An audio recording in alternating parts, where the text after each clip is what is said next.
Yo, what's up? Bringing you that MLB 16 the show. So we got some Diamond Dynasty action in the background, but we're going to be talking about MLB the show 17 and some more Diamond Dynasties. So this is kind of confirming some of the stuff we said in our last Diamond Dynasty video, which was 2 weeks ago. But now we are able to confirm some of that speculation that we had, and we also have some more information via the live stream also from a couple weeks ago. So you probably already heard some of this stuff, but I just haven't been around to talk about it. So let's get into it. So now when you start up your Diamond Dynasty, you get to draft your team kind of. I think you only get to draft your first 6 players, and that is your middle infielder, your corner infielder, your outfielder, your starting pitcher, and a relief pitcher along with a home stadium. So it's kind of just an interactive way to start off Diamond Dynasty, and then the rest of your team has to be auto-generated because you have to have at least 25 players to begin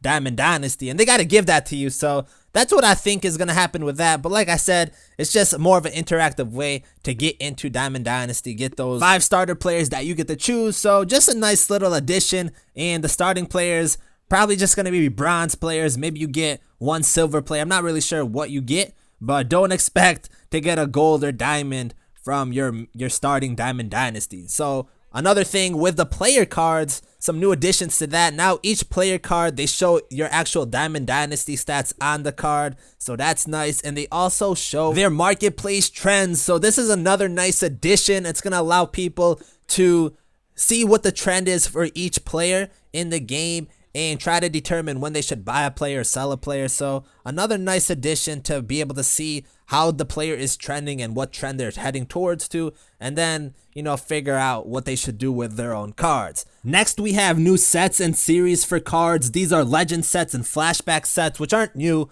And then we have the rookie series, breakout series, impact veteran series, all-star series, postseason series, and hardware series. So out of those, breakout series, impact veteran series, all-star series, and hardware series are new. For the hardware series, those include past MVPs, Cy Young winners, and Rookie of the Year winners. Those are the examples I believe they showed. Maybe there's more, but basically there's just going to be a lot more cards. They didn't mention 700 more cards in this year's game, so a lot to be collected. Now we got some more information on ranked seasons. So like I mentioned this in the last one, there's 8 tiers, and now they're saying that the highest you reach is the rewards you get. So World Series is the highest tier. Say you make it to that tier and then you want to still play and you drop out of that tier, you still will get the best reward and the World Series reward. So that's good to know, because if that wasn't the case, then people would just get to the World Series or whatever level they're capable of getting to and just stopping there, because there would be no reason to risk dropping down and losing that potential reward. So if I'm understanding this correctly, your rewards are based on the highest tier you reach, not necessarily the tier you finish in. So that's a good thing. Once again, I'll mention that seasons fluctuate. They can be a couple of weeks or they can be a month long, maybe even longer. And each season has their own set of unique rewards. So the World Series diamond play, I'm guessing it's going to be a diamond every time, will be different each season. And there's different amount of stubs and tickets you can get for each tier that you get. Now, what I still don't know is, say you finish at the World Series tier, which is the highest tier, and I only use that one because it is the highest tier as an example. If you get the rewards for the tiers below that, I would assume you get the cards.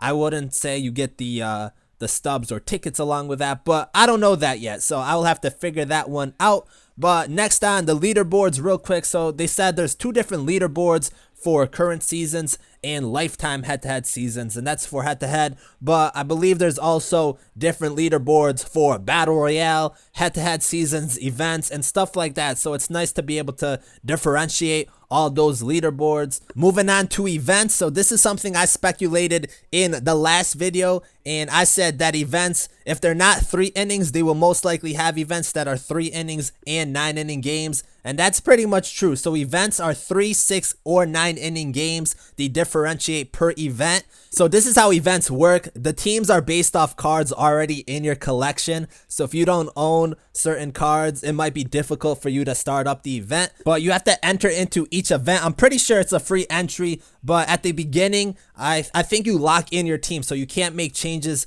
to your team if you get better players throughout the event, because you have to enter in. So it's kind of like the battle royale format. You have the 12 wins, 2 losses, and then if you get those 2 losses, you re-enter again, and then at that point you can change your team if you need to meet the requirements and stuff like that. In addition to that, there will be restrictions and requirements per event. So just for an example, there could be an overall restrictions, kind of to level the playing field a little bit. Once again, there's rewards for cumulative wins and a 12 win streak. Now, I don't know if you can go 12-1 and get that 12 win streak, but I'm assuming you can. Either way, the cumulative wins, those are probably subject to change per event. Like the first event, there's a 60 cumulative wins. I don't think it's going to be 60 each event. And then there's exclusive rewards for events.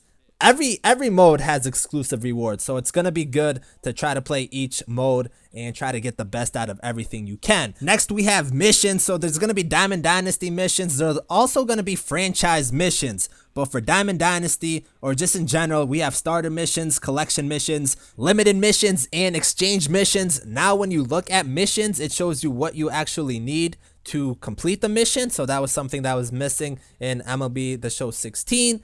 And missions are also designated. What I mean by that is some of them you have to complete against the CPU, and some you have to complete against other players online. So I know some people won't be happy about that. Everyone wants to be able to collect each card, and some people just don't like playing the game online. I'm sure if there was an option, people would love to have a single player battle royale just to be able to collect cards and all that stuff. That's kind of separate from what I'm talking about. But the point is that people want to be able to experience all the modes without necessarily playing online. So some of these missions are going to limit some of these players from collecting certain cards. But examples of time limited missions include hitting for the cycle, and an example for an exchange mission is exchanging 5 silver cleats for a pair of gold cleats. So those are some of the missions that we can plan to see. Real quick with programs, there's going to be diamond programs, rookie programs, and a mystery legend program, I believe. So an example for the rookie program is a Chris Archer program, and I believe that's what everyone gets in the beginning. But programs are going to be versus the CPU. Some are going to be in conquest mode and even ranked season. So programs are going to use all the game modes in Diamond Dynasty, and these programs contribute towards the Diamond program, which the main reward of the game is Ken Griffey Jr. So that's how you're going to be able to unlock him, and that's who we're all going after. Anyways, that wraps it up for the Diamond Dynasty news. Thank you guys for watching, and I'm out.